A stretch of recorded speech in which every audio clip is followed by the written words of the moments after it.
Baiklah, di sini saya akan menjelaskan tentang aldehid, keton, karbohidrat, asam karboksilat, dan lemak. Definisi dan struktur. Aldehid adalah senyawa organik yang mendukung grup fungsional karbonil yang terkait pada atom karbon yang juga terkait pada hidrogen, memberi aldehid karakteristik unik dan reaktivitas yang tinggi. Sifat kimia. Aldehid memiliki sifat reduktor yang kuat, bertindak sebagai reaktan dalam banyak reaksi kimia termasuk reaksi oksidasi dan adisi. Penggunaan dalam industri. Aldehid banyak digunakan dalam industri untuk sintesis plastik, resin, dan pengawet. Formaldehid salah satu jenis aldehid sering digunakan dalam produk pertanian dan bahan bangunan. Reaksi kimia keton. Keton dapat terlibat dalam berbagai reaksi kimia termasuk adisi nukleofilik dan reaksi redoks. Mereka juga dapat mengalami reaksi enolisasi.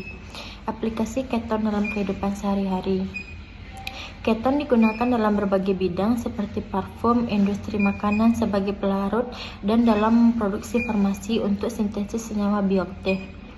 Jenis karbohidrat dibagi menjadi 3 kategori utama: monosakarida, disakarida, dan polisakarida. Monosakarida adalah gula sederhana seperti glukosa dan fruktosa.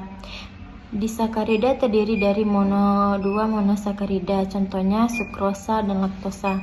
Polisakarida adalah rantai panjang dari monosakarida seperti pati dan selulosa.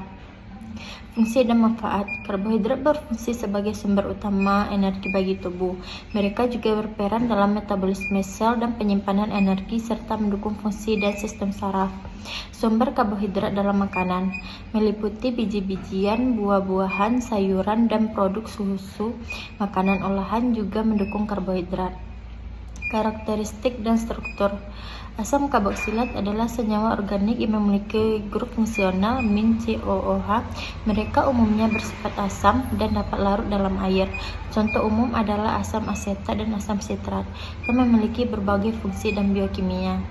Reaksi dan derivatif. Asam karboksilat dapat mengalami berbagai reaksi kimia termasuk esterifikasi, amidasi, dan dekarboksilasi.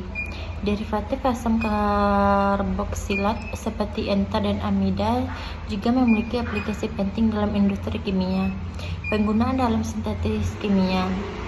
Asam karboksilat sering digunakan sebagai reaktan dalam sintesis senyawa organik lainnya seperti produk farmasi, seperti pewarna dan pengawet makanan. Mereka juga berperan sebagai sintesis biopolimer. Jenis lemak. Lemak dapat dibedakan menjadi lemak jenuh dan lemak tak jenuh. Translemak jenuh umumnya padat pada suhu ruang dan ditemukan pada produk hewani. Lemak tak jenuh biasanya cair dan lebih sehat didapat dari sumber nabati. Peran biologis lemak. Lemak memiliki peran penting dalam tubuh termasuk penyimpanan energi, isolasi termal, dan pelindungan organ. Mereka juga diperlukan untuk penyerapan vitamin, larut lemak, dan pembentukan membran sel. Dampak kesehatan dari lemak.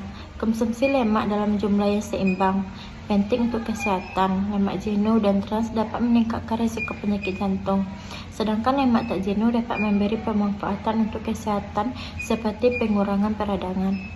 Kesimpulan.